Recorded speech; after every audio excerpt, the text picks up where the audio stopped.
Alors salut à tous, j'espère que vous allez bien. Petite vidéo rapide, parce que je viens de découvrir quelque chose et c'est assez rare maintenant, parce que j'ai tellement creusé les réseaux de la Chine en France, que maintenant, pour en découvrir de nouvelles, ça devient de plus en plus rare. Or là, j'ai découvert quelque chose d'important, je pense, donc je voulais vous le partager. Juste avant cela, j'enregistre donc et je diffuse le 4 août, mais c'est déjà le 5 chez vous en métropole, donc sachez que demain, le 6 août, pour mon anniversaire, j'organiserai un live exceptionnel. Donc, je répondrai à un maximum de questions. Je n'ai pas prévu de parler de quoi que ce soit. Ça sera surtout tourné vers les questions, à moins qu'il y ait une actualité d'ici là, ou qu'il y ait une idée qui me vienne, évidemment. Donc, rendez-vous sur cette chaîne, Jean Robin 1, pour mon live anniversaire. Voilà, pour mes 45 ans. Ça se fête. Donc, je vous donne rendez-vous. Alors, là, je voulais vous parler aujourd'hui de Xavier de Villepin. Donc, vous connaissez peut-être pas Xavier de Villepin, tout comme moi, je ne le connaissais pas, mais c'est donc le père de Dominique de Villepin, qui est beaucoup plus connu. Et donc, voilà ce que j'ai partagé sur mon Twitter, puisque je suis en train de corriger un livre exceptionnel, dont je vous parlerai bientôt. Et dedans, puisqu'il parle de la Chine, eh bien, il y a cette information que j'ai pu vérifier. Xavier de Villepin, père de Dominique de Villepin, a fondé en 1979 le comité France-Chine qui regroupe les trois quarts du CAC 40. Donc ça, le comité France-Chine, j'en avais déjà parlé. Dominique de Villepin aussi, mais je ne savais pas que c'était son père, Xavier, qui avait créé ce comité de collaboration avec la Chine. Donc c'est l'occasion de vous en parler aujourd'hui. Les pro-parti communiste chinois, type Raffarin, et dans l'opposition contrôlée, quasiment tout le monde, ne vous parlent jamais, y compris les anticapitalistes, soi-disant, les grandes entreprises multinationales comme Ruffin, ne parlent jamais du comité France-Chine qui regroupe pourtant les trois quarts du CAC 40. Alors, on se demande bien pourquoi, et en fait, on se rend compte que c'est une alliance stratégique de la France, qui remonte à 45 ans presque. Moi, je suis né en 78, je vais fêter mes 45 ans, donc là, c'était en 79. Ça fait 44 ans que la France, donc historiquement, il y a la reconnaissance par De Gaulle de la Chine en 64, et à partir de là, vous avez les premiers rapprochements. Et la création du comité France-Chine en 79 est le premier grand symbole de ce rapprochement. Donc, c'est le père de Dominique de Villepin qui est à l'initiative. Donc, ça veut dire que les Villepin sont dans les petits papiers du régime communiste chinois et de l'oligarchie française, évidemment, depuis longtemps, puisque la famille Villepin, on le verra, est une famille noble de très longue date. Et donc, vous avez un déterminisme là quand on voit Dominique de Villepin, comme vous le voyez ici, je vais agrandir un peu, quand vous le voyez aussi collabo de la Chine communiste, professeur émérite à la China European International Business School, je crois que c'est à Shanghai depuis 2018, il siège au comité international de la banque China Minsheng depuis 2015, il dirige une galerie d'art à Hong Kong avec son fils depuis 2020, donc l'annexion de Hong Kong, lui, autant vous dire qu'il est très content par la Chine, 23 ans avant le délai prévu. Comme Premier ministre, il a continué la collaboration avec le Parti communiste chinois après Raffarin qui l'a remplacé. Donc, Raffarin, c'est 2003-2005, 2002-2005 même. Villepin, c'est 2005-2007. Ils se rend une fois par mois en Chine depuis une dizaine d'années, comme il l'a dit publiquement. Je ne suis pas allé vérifier, mais enfin, je le crois. Et il est très régulièrement invité à la télévision chinoise où il fait l'apologie du Parti communiste chinois. Et donc, Villepin, vous savez, c'est ce héros de la guerre en Irak, puisqu'il a permis en effet à la France de ne pas y aller, et je pense que c'était une bonne chose. Mais ce qu'on ne dit jamais, c'est que la France a pris cette décision pour la mauvaise raison. Donc Chirac, Raffarin, qui était à l'époque le Premier ministre, et Villepin, ministre des Affaires étrangères, étaient la Dream Team, si vous voulez, des collabos du Parti communiste chinois. Hein. Et donc, ils n'y sont pas allés pour ça. Parce qu'il faut faire la nique aux Américains, il faut toujours être opposé à tout ce que veulent les Américains, et la meilleure preuve, c'est le P4 qu'on a transmis à la Chine contre l'avis des Américains. C'était la même Dream Team. Donc voilà, il se trouve que c'est une bonne chose qu'on ne soit pas allé en Irak, puisque c'était un délire de Bush fils qui voulait tuer le père en allant tuer Saddam Hussein que le père avait épargné. Ça, je pense que c'est la raison principale. Et puis, ils sont tombés clairement dans le piège des Russo-Chinois de l'islamisme, voilà, en mettant toutes leurs billes dans la lutte contre le terrorisme islamiste, instrumentalisé la plupart du temps par les Russo-Chinois. Et donc, ça a permis à la Chine de se développer tranquillement et à la Russie de reprendre son rang parmi les nations, puisque la Russie en avait été exclue suite à la Tchétchénie en 99. Bref, et donc c'est le même phénomène d'ailleurs avec Tiananmen.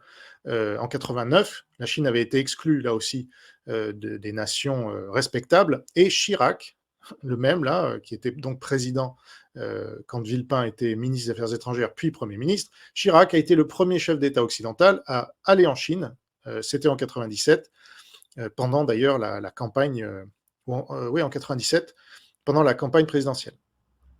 Ou alors qu'il était... attendez, là, je mélange les dates, bon, peu importe, c'était en 97.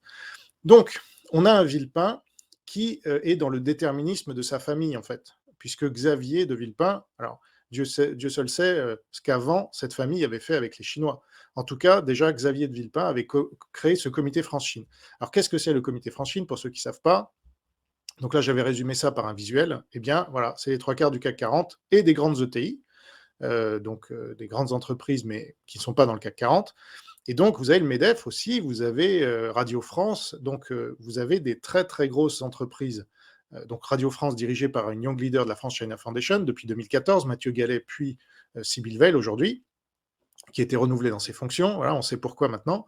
Et donc, vous avez les gros, LVMH, Air Liquide, Biomérieux. Alors, Biomérieux, ce n'est pas le CAC 40, vous voyez, donc c'est une grosse ETI, mais Biomérieux, de la famille Mérieux, donc Mérieux qui a reçu la médaille de l'amitié du Parti communiste chinois. Donc là, on a les plus collabos du Parti communiste chinois, Danone, Dassault Systèmes, L'Oréal, donc c'est le luxe, évidemment, L'Oréal, LVMH, je ne sais pas où est Kering, mais je crois qu'ils ne sont pas loin, parce que, évidemment, on fait des affaires avec la Chine, et ça nous rend très riches. Les Chinois sont très friands de luxe français, et souvent, ils font des contrefaçons. Donc, bref, EDF aussi, qui a transmis à la Chine les technologies nucléaires sans contrepartie, comme ça en est vanté Proglio en 2013. Alors, la Kering est là. Donc, vous voyez, on a des gros Air France, évidemment. Bon, vous avez les plus gros. Alors, il manque quelques entreprises à l'appel, hein, évidemment, mais là, vous en avez quand même pas mal. Et donc, c'est ça le comité France-Chine. Donc, la France, comme d'ailleurs avec la Russie, on collabore avec la Chine. La France est le premier État étranger à avoir investi en Russie. Et aujourd'hui, on se retrouve le bec dans l'eau parce que, comme il y a la guerre, ils nationalisent tout. Et ils exproprient évidemment toutes nos entreprises. Renault a dû laisser pour 1 euro symbolique toutes ses usines là-bas. Et ça sera pareil en Chine. Mais c'est pas grave, on est des collabos de longue date, donc c'est ce qui me fait dire que la France est beaucoup plus du côté sino-russe que du côté américain. Il n'y a que l'OTAN qui nous rallie encore à l'Occident. Et donc, quand on creuse un peu sur ce comité France-Chine, voilà, là je suis sur leur site, vous voyez, qui sommes-nous, le comité France-Chine, et donc on a levier d'influence. Le comité France-Chine est devenu un acteur incontournable de haut niveau de la diplomatie économique franco-chinoise. Donc ceux qui disent non, non, mais ça c'est du complotisme, et, oh, c'est des petits réseaux, etc. Non, on est là au cœur de la politique diplomatique française. C'est pour ça que le MEDEF en fait partie, c'est pour ça que toutes ces grosses entreprises, là, vous croyez quoi? C'est des intérêts gigantesques. Et donc, on est lié, on n'a pas l'équivalent du comité France-Chine avec les États-Unis, ça n'existe pas. Tout comme la French American Foundation n'est plus opérationnelle depuis 2012. Il n'y a que des petits,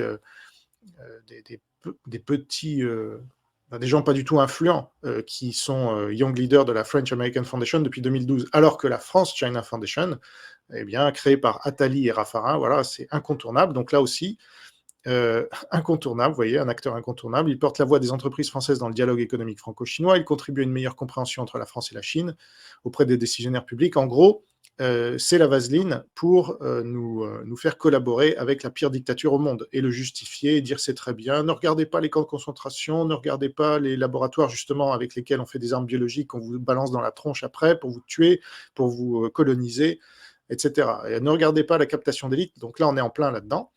Et vous vous rendez compte, donc voilà, il y a des chiffres quand même intéressants, plus de 3200 décideurs réunis chaque année, donc là on est sur des quantités similaires à Davos, hein. Davos c'est 2500, donc on est même supérieur à Davos, mais voilà, ça se fait dans vous savez, des grandes salles feutrées de la République française, de la République française. Il y a le Chinese Business Club quand même, c'est pas une émanation du comité France-Chine, mais enfin c'est quelque chose qui s'y rattache. C'est un autre groupe d'influence créé en 2012, aidé par Macron en 2016, quand il était ministre de l'économie. Il y est allé, il a été invité d'honneur et ça a mis un coup de projecteur sur le Chinese Business Club.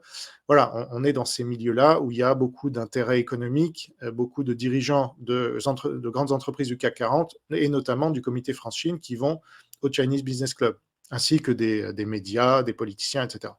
Donc là, voilà, ça fait plus de 40 ans. Ils mènent des dizaines d'actions par an avec plus de 3000 décideurs. Bon, 30% du PIB français généré par nos membres. Voilà, c'est ce que je vous disais, 3 quarts du CAC 40, voilà. 65% du CAC 40 en capitalisation. Bon, c'est pas 3 quarts, mais enfin, c'est 65%, on est aux 2 tiers. Je vais peut-être exagérer, mais en nombre d'entreprises, c'est 3 quarts. Et donc, bah écoutez, je peux vous citer ensuite Xi Jinping, qui, le 12 avril 2011, il venait d'être président de la République populaire de Chine, et il dit « Le comité France-Chine a joué un rôle actif dans les échanges économiques franco-chinois. Il a beaucoup contribué à l'économie de nos deux pays, je vous en remercie. » Il est très content de cette collaboration, évidemment, qui aide beaucoup plus la Chine que ça n'aide la France, puisqu'on a transféré un nombre incalculable de technologies à ces gens-là, souvent sans contrepartie ou avec des contreparties minimum, et ça a créé des concurrents comme Comac pour Airbus, puisqu'on a même nos usines sont à Tianjin, donc en Chine, d'Airbus. On les a délocalisées souvent, y compris de Toulouse. Et donc, pour réduire les coûts, je ne sais pas quoi, résultat, on a transmis, pareil pour EDF, etc. Donc, les transferts de technologie, et puis sans parler du P4. Voilà, donc ça, c'est le comité France-Chine, dont personne ne vous parle jamais, sauf moi. Hein, c'est marrant, s'il y a des trucs comme ça, le dîner annuel de l'humanité, vous voyez, personne ne vous en parle, sauf moi. Je suis le seul journaliste à en parler depuis 2014, de ce dîner annuel où se réunissent les plus grands médias français, sous l'égide du quotidien communiste. C'est marrant. Et après, c'est moi qu'on accuse d'être obsédé du communisme. Évidemment, si on ne regarde pas la réalité, après, quand on la regarde, celui qui la regarde, « Ah, mais vous êtes obsédé de la réalité, en fait. » Oui, c'est un peu ça mon métier, en fait. Et sur la fiche de Xavier de Villepin, donc, puisque tout est parti de là, le papa de Dominique de Villepin, eh bien, on découvre, donc il est mort en 2014 à 88 ans, donc il a bien vécu cet homme. Évidemment, c'était un industriel, il était dans tous les réseaux qui comptent. Alors, on nous dit qu'il s'est engagé dans la résistance en 44. Ouais, on en connaît beaucoup des résistants comme ça de la dernière heure. Alors, il a vécu une longue période d'industriel à Saint-Gobain. Il a été en Algérie, en Australie, au Maroc, au Venezuela, aux États-Unis, en Italie. Alors, il n'est pas allé en Chine. Ensuite, il revient en France. Il est membre de l'Union des Français de l'étranger. Voilà, il devient sénateur, mais on nous dit pas qu'il a fondé le comité France-Chine ici. C'est pas sur sa page Wikipédia. C'est marrant, ça fait partie des trucs, non? Donc, il est sénateur pendant 10 ans au Sénat, rapporteur pour la défense, voilà, problème pour le nucléaire. Donc, tout ça, il va le mettre au service de la Chine, puisque en même temps, il est président du comité France-Chine, où il l'a été, en tout cas, il a fondé le comité France-Chine. Il démissionne en 2002 de ses postes liés à l'international. Voilà. Et il est membre du conseil d'administration de l'IFRI et du conseil d'administration de la fondation Robert Schuman. Donc européiste à fond, là aussi ça se retrouve, il y a un lien entre l'Union européenne et la Chine, comme je ne cesse de le dire. L'Union européenne est beaucoup plus du côté russo-chinois que du côté américain. Le modèle qui est le modèle de l'Union européenne, qui a été surnommé l'UERSS par Boukowski, c'est le modèle russe, soviétique même, des technocrates qui sont à la tête de ce truc, de ce machin, comme disait De Gaulle. Enfin, il parlait de l'ONU, mais enfin, c'est la même chose. Et De Gaulle, donc, qui était anti-américain, a beaucoup fait progresser la construction européenne, tout comme Mitterrand d'ailleurs. Donc là, je vous renvoie à ma vidéo UE versus OTAN. Donc, ce cher Xavier de Villepin, eh bien, on n'a pas sur sa fiche Wikipédia qu'il a créé le comité France-Chine. On a que, voilà, il est le père de 3 énarques. Donc là aussi, ça se retrouve. Hein, l'ENA, on est dirigé par l'énarchie aujourd'hui, qui est l'équivalent en France, comme l'a dit Raffarin lui-même, de l'école du parti en Chine. Donc on a cet outil centralisé là pour générer des élites qui est infiltré par le KGB, comme on l'a appris avec Girnov, qui l'a révélé lui-même, qui avait approché notamment cette petite chérie du Parti communiste chinois, Valérie Pécresse. Donc voilà, tout se retrouve, on est dans les mains de la Chine depuis longtemps, vous voyez, 79, ça ne date pas d'aujourd'hui. Et donc, comment j'ai découvert, donc je vous dis, c'est dans un livre que je suis en train de corriger et qui paraîtra bientôt normalement, dès que j'aurai fini mon travail notamment, et j'ai pu le vérifier sur un livre puisque je vérifie toutes les informations avant de vous les donner, évidemment, c'est mon métier. Donc ici, dans ce livre, dont je vais vous donner le titre après, voilà, donc dans ce livre, on a des informations sur, comme on l'a vu plus haut, depuis 1982, la rénovation de 400 000 entreprises avant l'an 2000 est au cœur de la stratégie économique chinoise. Et les autorités ne cachent pas leur volonté d'en faire un des axes principaux de leur collaboration industrielle avec les pays européens, notamment la France. Cette préoccupation est inscrite dans le programme du 7e plan quinquennal 86-90. Après les conclusions de la réunion du 21 juin 83, organisée par Édith Cresson, donc rappelez la première ministre de Mitterrand qui n'a pas fait long feu, et la proposition du comité France-Chine, qui a suivi, donc très influent, s'ils arrivent à influencer la politique du pays, un groupe de réflexion, de coordination et d'animation a été créé à l'initiative du ministère du Commerce. Le comité France-Chine, sous l'impulsion de son président, Xavier de Villepin, a dès 83 mis en place un groupe de travail pour étudier les projets de rénovation proposés par les Chinois. Voilà comment j'ai pu vérifier cette information. Donc c'est dans le livre La France en Chine de 64 à l'aube du XXIe siècle, politique intérieure et extérieure chinoise et problèmes de la péninsule indo-chinoise. Voilà. Donc, eh bien, cette collaboration, elle me paraît évidente depuis longtemps, même si je suis un peu le seul à en parler. C'est normal. Au début, la vérité, elle dérange. Elle dérange tous ceux qui avaient leur petit discours ronronnant, la France est aux mains des capitalistes, des sionistes, des judéo-protestants, des réseaux néoconservateurs, des je sais pas quoi. Et donc, moi, j'arrive avec cette enquête de 3 ans et demi maintenant, qui démontre que non, en fait, on est dans les mains des Russo-Chinois, même depuis l'URSS, ce que personne n'osait vous dire, sauf quelques journalistes par-ci par-là, vous voyez. Jean Montaldo, le regretté Jean Montaldo, par exemple, qui était diabolisé quand il disait ça, ou Thierry Volton, qui l'a dit vraiment très peu, parce qu'aucune de ces personnalités n'a osé parler de Golitsyn, hein, lui aussi qui a bien démontré la convergence entre l'Europe, via les partis communistes notamment, et socialistes, et l'URSS. Et donc le communisme qui n'était pas mort, mais qui faisait le mort, pour mieux duper l'Occident, l'infiltrer, le subvertir, et tout ce qu'on voit aujourd'hui, et ce qui retourne beaucoup d'Occidentaux contre l'Occident. C'est le but, c'est de faire croire que le problème, c'est l'Occident, puisqu'on a des oligarchies pourries, qui sont captées par l'ennemi communiste, qui sont infiltrés, donc on va dire, ah, le problème, c'est Macron, c'est pas la Chine, c'est pas la Russie. Puis Macron, il est dans l'OTAN, donc le problème, c'est l'OTAN. Ouais, ça, c'est un peu facile. En fait, le problème, c'est le communisme, c'est la décadence qu'il produit. J'ai découvert aussi dans ce livre beaucoup de choses, mais notamment la décadence sexuelle, la libération sexuelle. Elle a d'abord été mise en place dans les... Ça, je vous en reparlerai en détail, parce que ça, c'est très intéressant. On comprend mieux après des phénomènes comme TikTok, qui poussent à fond la décadence morale et sexuelle chez nous, alors qu'ils l'interdisent chez eux. C'est parce que, aussi bien le Parti communiste chinois que l'URSS ont expérimenté tôt dans leur existence ils voulaient faire du sexe, la révolution sexuelle, une libération, voilà, de la famille, du patriarcat, de toutes ces idéologies. Et puis ils se sont rendus compte qu'en fait, c'était très destructeur de la société tout entière. Donc ils se sont dit, on va l'interdire chez nous, par contre, on va l'exporter chez eux. Et ça, c'est comme les syndicats. Ils les interdisent chez eux. Il n'y a pas de syndicats en Chine ni en URSS. Hein. Trotsky disait même, la bonne place des syndicalistes, c'est au goulag. Par contre, ils exportent chez nous la CGT et toutes ces merdes, vous voyez, pour nous détruire. Donc ça, c'est très bien foutu, mais une fois qu'on comprend un peu le phénomène, eh bien, on sait mieux s'en défendre. Voilà, c'est logique. Donc, ne ratez pas mon live le 6 août à 20h, voilà, comme d'habitude. Je prendrai les questions qui me seront posées. Si vous voulez me soutenir, vous avez dans la description le lien vers ma souscription, et ça vous permettra de découvrir plein d'enquêtes exclusives, notamment toute une vidéo que j'ai faite sur le comité France-Chine, où je rentre vraiment dans le détail.